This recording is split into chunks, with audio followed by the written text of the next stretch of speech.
Hey, it's Friday, October 10th. Let's talk PlayStation. So if you remember, just recently we were talking about Minecraft PS Vita being sent to Sony for certification. Well, it looks like we have an update about that. Minecraft PS Vita is coming to Europe October 15th. No update on the US, but it can't be that far off if Europe is literally right around the corner.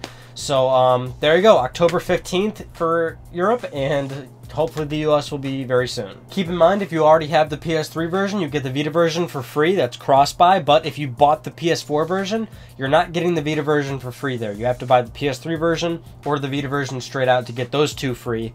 Buying the PS4 version only gets you the PS4 version, whereas if you bought the PS3 or Vita version, it's $5 to get the PS4 version. So kind of confusing, but that's the deal. And in unsurprising news, it looks like GTA 5 is going to be getting a PS4 Bundle paired with a 500GB model in European territories. So a couple of online retailers, including Amazon, listed this bundle for around 450 euros. So if you're in that territory and you're still looking for a PS4, that might be a good option for you. While we're on the topic of GTA 5, earlier this week, GTA 5 was momentarily on PSN available for pre-order, and it was listed as a release date of November 4th, I believe, instead of the 18th like it was supposed to be. So, you know, could GTA 5 come out earlier than expected on PS4? Who knows? That remains to be seen, but that did happen. So earlier with Minecraft, we were talking about, you know, cross-buy between the PS3 and Vita versions, but with Call of Duty Advanced Warfare, that whole damn game is cross-buy, and we don't see this often. Certainly a, you know, full retail $60 title. And it's not necessarily retail cross-buy. You do have to buy the game digitally, but if you buy it on PS3 digitally, you get the PS4 version for free. And actually, if you buy the PS4 version, you are going to get the PS3 version for free, which is pretty cool, because I believe on the Microsoft side of things, you have to buy the 360 version to get the X1 version. It doesn't work the other way around, or at least that's not what Activision has said just yet. But that's pretty cool if you do like Call of Duty. I know Call of Duty gets a lot of hate, but I like it and I buy it every year. I enjoy those games, so you know, if you're looking to buy that game, you're going to get it on two platforms, basically. So this one's pretty interesting. Little Big Planet 3, you know, right around the corner. It's coming out really soon, but it was just recently announced that Nolan North and Hugh, Laurie are going to be in this game giving voice talent for the game. So Hugh, Laurie, you know, this guy, I hope I'm pronouncing his name right, actually. He was in, like, you know, the TV show House. That was a big show. And Nolan North, we should all know, who is the voice of Nathan Drake. So those two are going to be in the game with Stephen Fry. Of course, Stephen Fry has been in all Little Big Planet games. He's that charming guy that narrates pretty much everything in Little Big Planet. So I'm wondering what they're actually going to, what role they're going to play in the game. But that's news. So that last news story I thought was pretty interesting, but this one I find even more interesting, more so because it's really more Xbox news, but it has PlayStation influence. So basically, there's this game on PSN for PS4 called The Last Tinker: City of Colors. I didn't even know about it, and this news story will tell you why probably most of us didn't know about it. So the developer recently cited that the sales for the game on PS4 and PC have been pretty poor. And because of that, they've had to cancel the Xbox One version of the game. And they're doing that because the Xbox One install base isn't that big. You know, Microsoft's got around, you know, a little over 5 million units out there, whereas, you know, if they can't even sell enough units on PC and PS4, they you know, just can't even go ahead and release the X1 version to begin with. So you're, you know, already starting to see Sony's big install base, you know, giving them sort of an advantage here when it comes to, you know, games and exclusivity, especially when Microsoft has that, you know, parity clause for independent developers. And sometimes when independent developers don't have that much money to begin with, they really have to make a choice between, you know, what are we going to develop for, PS4 or Xbox, or can we do both? And sometimes it's just not suitable to do both. And which platform are you going to go with? The one with the higher install base, and that's most likely PC and PlayStation 4, because PS4 is nearly double X1's install base at this point, so it really might work out in Sony's favor with more games down the line. So real quick, let's talk about PlayStation now. If you remember last month, the open beta started on PS3. A few months back, it started on PS4 finally. This coming week, Vita's turn. PlayStation Vita and PlayStation TV, which is, you know, the Vita on your TV, basically. That's getting PlayStation Now open beta, so you can finally stream PlayStation 3 games to your Vita, which might be a much more attractive option if you can, you know, bear some of the prices on there, which of course are still pretty horrendous. There are some prices on there that are kind of reasonable, and if you know, if you're a hardcore Vita fan, if you only have a PlayStation Vita, it would be actually pretty awesome to play PS3 games on your Vita. So That's now an option for you on October 14th. Alright, now let's move on to Driveclub, specifically Driveclub PlayStation Plus Edition, and kind of what's going on with the online servers of the game. So, if you have not noticed already, if you're like me, you're wondering where the PlayStation Plus Edition of this game is, because I myself wanted to wait to download the PS Plus Edition to decide, if I wanted to buy the game and then, commit to reviewing it and everything. But it's not out yet, obviously. So the game launched last week.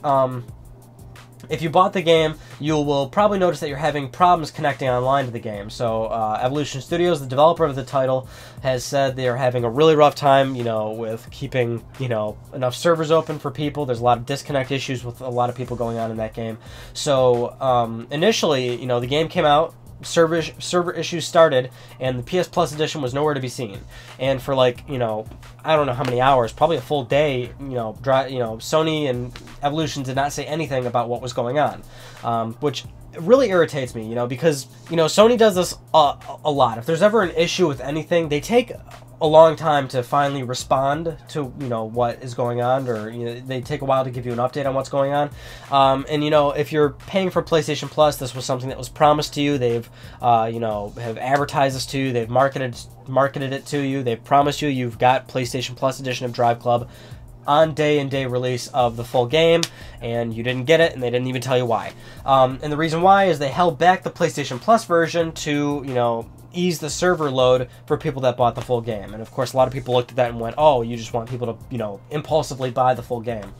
And, I don't necessarily believe that, because, again, it makes sense. There are server issues. But that is what's going on. As of recording this right now, there is no update on when the PlayStation Plus Edition will go live. I myself still want to download that edition first and try it before I commit to paying $60 and then reviewing it, because I would like to review it, because right now the game's doing good to mixed reviews for a lot of people. A lot of people are enjoying the game, saying it's good, but some people do have some issues with it, so I'd like to try it. I'd like to, but I can't. So I'll wait till the PlayStation Plus Edition, and then possibly buy it, and then possibly play with any of you guys that have bought it. Time to move on to the hot news story of the week, Assassin's Creed Unity. You've probably heard about this already. In short, the game's senior producer recently said that both versions of the game for PlayStation 4 and Xbox One are locked at 900p 30 frames per second. Both versions of the game. And the reason for this, in rough quotations, is because he wants to avoid all the debates and stuff, referencing, how many games are a higher resolution or frame rate on PS4 and they're lower on Xbox One, and it causes a lot of fanboy wars and debate and, comments, threads, and, all around internet rage regarding that topic. And, when he initially said this, it, caused the exact opposite. Everyone talked about it. Everyone had fanboy wars. What's going on here? Are you holding the PlayStation 4 version back? What's going on? Now, the initial reasoning for this, not just because they want to avoid all the debates and stuff, but they did give a little technical, insight into this, which is that the game is very CPU heavy. It's not more so about polygons on the characters or anything. It's more so about the intelligent AI in the game. It's, it's a bottleneck, basically, for the development team, because PS4 and X1, while they are powerful, good machines, they don't have the greatest CPU ever, and this is definitely a true thing. This isn't like bullshit. So it's kind of, there's believableness to it, if that makes any sense at all. But of course, the initial problem here is how they do say straight up, like, to avoid all the debates and stuff. And then throughout the week, Ubisoft has made various claims and interviews defending themselves on this front from the initial comment saying, we're not holding any version back, we would never do that, blah, blah, blah, blah, blah. The standard PR defense, they do want to stand their ground, but, what is really the truth, we don't exactly know. So now that I've caught you up on the news story, I'll give you sort of my viewpoint on what I see and what I take out of this situation, which is, I always look at it from a person's point of view, and when you're, the senior producer and you're in an interview, it's very easy for things to slip. It's very easy to just say something you didn't mean to, especially when, and not defending him. I'm inclined to say that they are holding the PlayStation 4 version back. Just a little bit. I wouldn't be surprised if, in all fairness, like both versions are, you know, at that resolution and frame rate fair and square, like they couldn't get more out of PS4 or something. Like, I'm sure that could totally happen. I don't know. I'm not on the development team. But I am inclined to say that they are holding the PS4 version back, purely because it is so easy for somebody to make an offhanded comment like that in an interview. And then, you know, once you leave that interview, you think to yourself, like, oh shit, what did I just say? This is going to open a shitstorm. And then, obviously, it does, and then Ubisoft has to, you know, defend those comments saying, like, oh, we can see how that was taken out of context. You know, so I can see how it could be a slip of the tongue there. But also you got to keep in mind that Microsoft has exclusive marketing rights with Assassin's Creed Unity. Sony traditionally has had a lot of exclusive marketing deals and DLC deals with Assassin's Creed, that specific franchise. You know, Ubisoft makes a lot of cross deals with Microsoft and Sony, but Ubisoft, specifically with the Assassin's Creed IP, has been very PlayStation heavy for the past few years. So for this time around with Assassin's Creed Unity, it's been Microsoft. They've got, you know, exclusive marketing rights and everything. They're probably going to get some extra DLC or something, and you know, that right there tells me that there is behind closed doors talks between the two companies, between Microsoft and Ubisoft. We know that Microsoft, you know, has a parity clause for independent developers, so it's not necessarily unbelievable to think that Microsoft would require Ubisoft to, you know, make the versions even or something. And this is especially true because Phil Spencer, head of Xbox, I believe this past week, recently said regarding the parity clause that the reason why they have that is because they want Xbox customers to feel like they're first class. They don't want their customers to feel like, you know, they're second to PlayStation. They don't want their customers to feel that way. That's why they have the parity clause, saying that if you're going to release a game, it has to come out at the same time as every other platform, you know. So it's not exactly unbelievable to think that this could possibly be the case with a big AAA game like Assassin's Creed Unity. But I will say again, I don't know for sure. That's just what I see, that's just what I feel, that's what I'm inclined to say, but I wouldn't be surprised if, in all fairness, the game is just at that resolution and frame rate for both versions. And it's also worth noting that Ubisoft made an additional comment saying that the 900p 30 frames per second is not finalized. So even though the game's still, you know, very close to being released, that could still possibly change. I think that's them kind of, you know, kind of with their back against the wall, kind of saving their asses, saying like, oh, well, it could change, and it possibly could when, say, maybe the PS4 version comes out, and they release a patch for the resolution to go up, which I believe they did with Assassin's Creed 4. So, you know, it's a possibility that the PS4 version could get improved. If it does, then that kind of like, it kind of seems like it takes the cat out of the bag, or, you know, I don't know, maybe they can improve the X1 version. It's one of those classic cases where we do not know. We can only speculate and talk on the internet.